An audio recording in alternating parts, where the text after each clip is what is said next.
Good morning. Happy Good Friday, everyone. As you can see, my office looks a little bit different today. I hope that all of you are having a great week and hopefully have something planned for the long weekend. The way that I'd like to start this is by reading you a quote from the book, The Body Keeps the Score by Bessel van der Kolk. He says, if the memory of trauma is encoded in the viscera, in heartbreaking and gut-wrenching emotions, in autoimmune disorders, and skeletal or musculoskeletal problems, and if mind-body visceral communication is the royal road to emotional regulation, this demands a radical shift in our therapeutic assumptions. And now we're going to get started. If you haven't seen part one of this two-part series, I would encourage you to go back and watch that so that this makes a little bit more sense. Oh, and it looks like we have a special guest today. Hey, Nico. Anyway, let me know if you were able to watch that first training, and if so, if any questions have come up, I would love to hear them. So, what we have talked about in the first training is a little bit of an introduction into the world of trauma. So let's just do a recap for those of you who weren't there. The first key to being able to start recovering from trauma is pretty straightforward. First, we need to be able to recognize what trauma is. And I introduced the idea of these 7 T's of trauma that Alan Canerva uses when he describes trauma. And these are tragedy, theft, torment, torture, tenacity, treatment, and triumph. In terms of tragedy, that is the thing that traumatizes us. And maybe that's what happens to you or what you do to other people, perhaps in the context of healthcare, like being a paramedic or a doctor and having to make difficult decisions that affect people's lives, or it could be something that is witnessed that you have no power to stop. Oh, good morning, Sharon. How are you? Happy Good Friday. And then in terms of theft, that's something that is stolen. And in this case, sleep, particularly REM sleep, is taken away from anyone who has experienced trauma. And that makes it really hard to rest, as well as to form long-term memories. Hi. Next up, we talked about how trauma lives in the body, a little bit more about the physiology of trauma. So we get this big ramp up in our sympathetic nervous system, that fight, flight, freeze response. We get elevated levels of stress hormones like adrenaline, cortisol, norepinephrine. We also have reduced blood flow to our organs. So digestive upset is actually a really common phenomenon that we see when there's trauma, whether that's bloating, constipation, diarrhea, or just having a lot of food intolerances even. We have depression of our immune system, so that leaves us more susceptible to illness. So once this parasympathetic system turns off, our bodies are more vulnerable to other things that can happen, which helps kind of spiral that stress associated with trauma. In terms of torment, if we can't sleep, then we become more reactive. Our central nervous system is more likely to perceive threat, even if there isn't threat. This magnified response means that we start to react more strongly, even though something might be perceived as normal or safe to somebody who isn't experiencing trauma. We can also have physical or mental diseases take place, again, going back to how emotions can live in the body and then manifest as physical dis-ease. So we need tenacity to find a solution here. There are no drugs that heal trauma, and we need to be able to advocate either for ourselves, our loved ones, or our clients in order to find someone to help them who believes that trauma can be healed, because that's the good news here. It can be healed. Now, today we are moving into that healing recovery portion of the trauma transformation. And first of all, we need to talk about treatments. So, who here has had the experience of feeling really ramped up and stressed and then not knowing how to get out of it? Maybe it's an upcoming job interview or a test or some kind of financial deadline.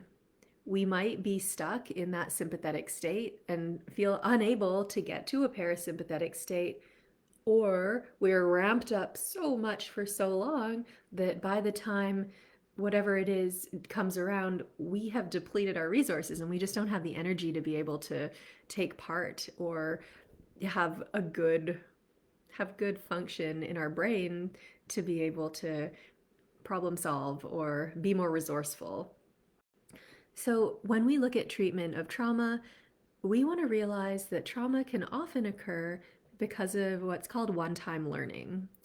And the idea here is that, of course, trauma can happen as, repeated exposure to, say, abuse or violence over a period of time, but it might also happen because of one thing that happened. So let's take the example of painting a car.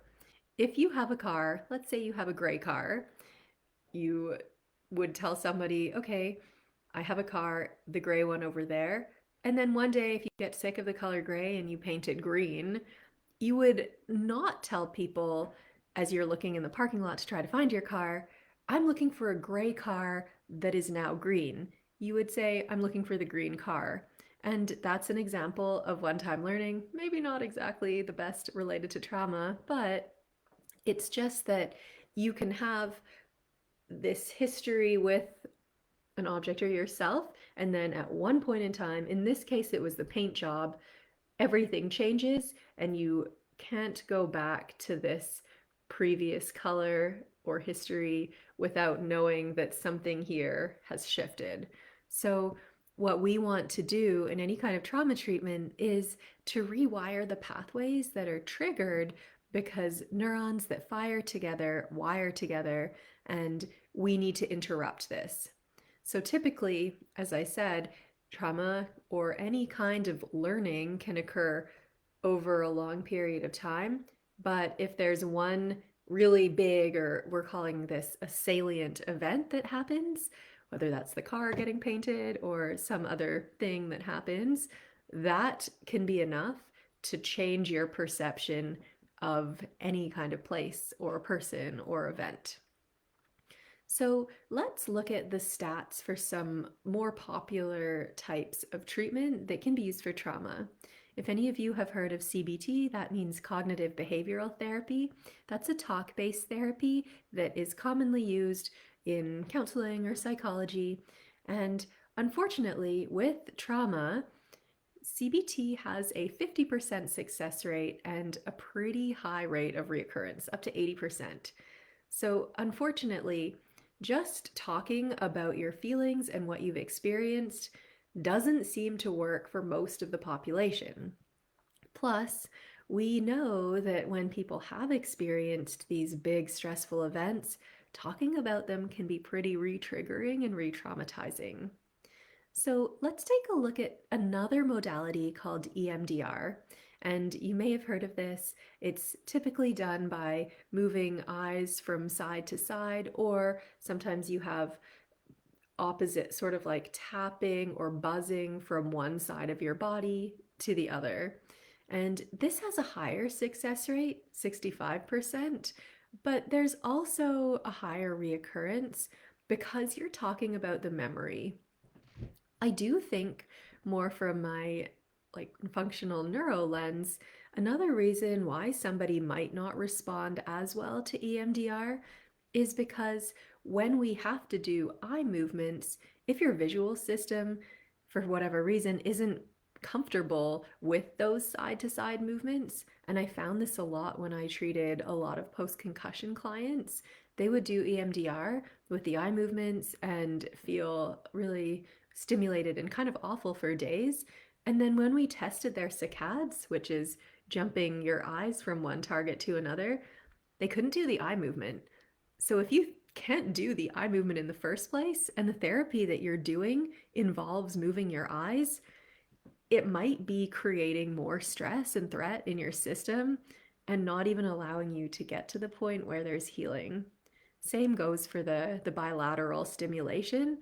What if your system perceives that input as threatening, whether it's because it's kind of unpredictable or because maybe something associated with that traumatic event involved like touch, then that could also be a triggering response that means we don't get the reaction from EMDR that we're hoping for.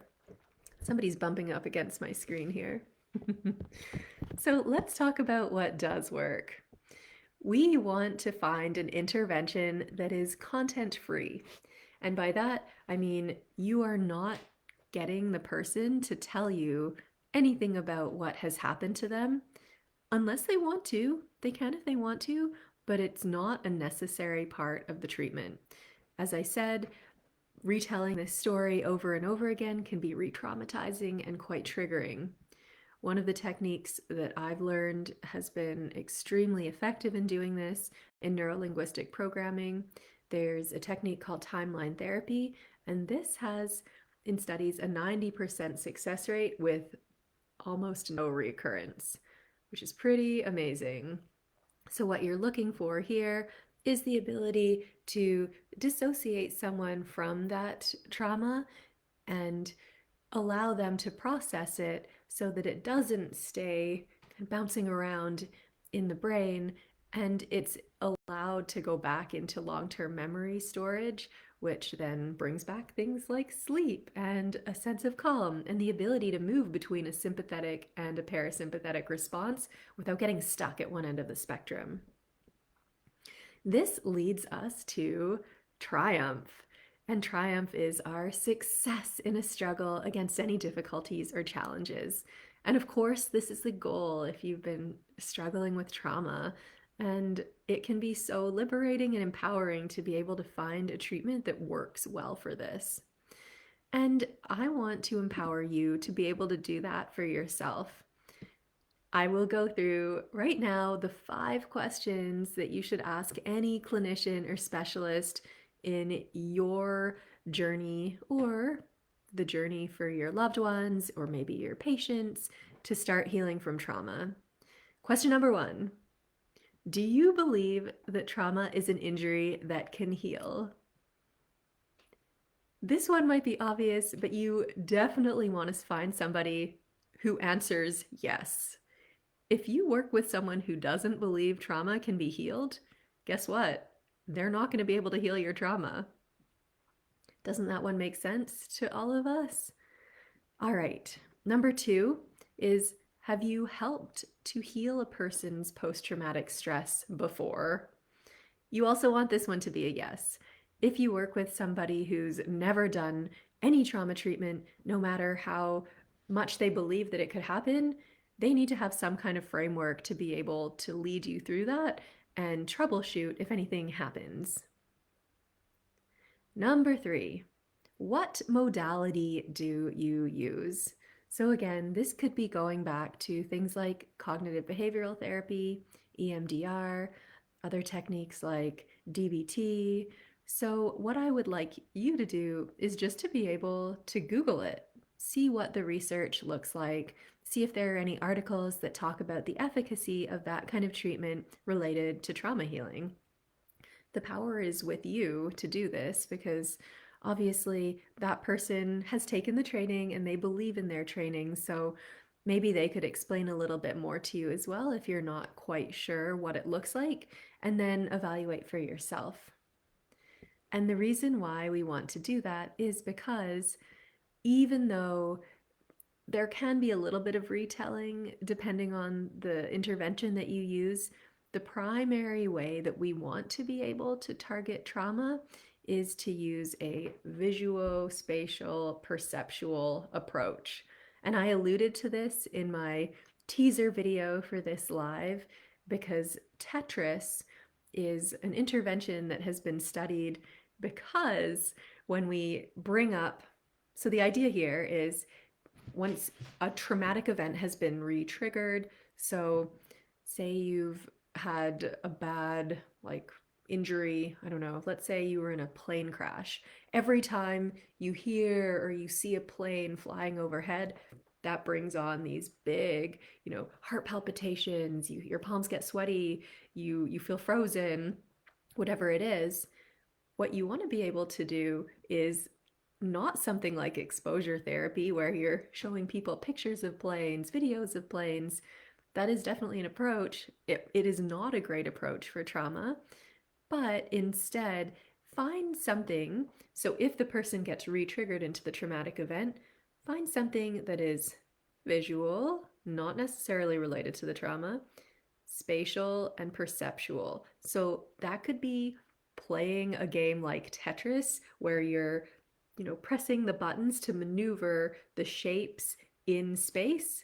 It could even be playing a jigsaw puzzle, like putting together puzzle pieces and having to look at them, having to rearrange them.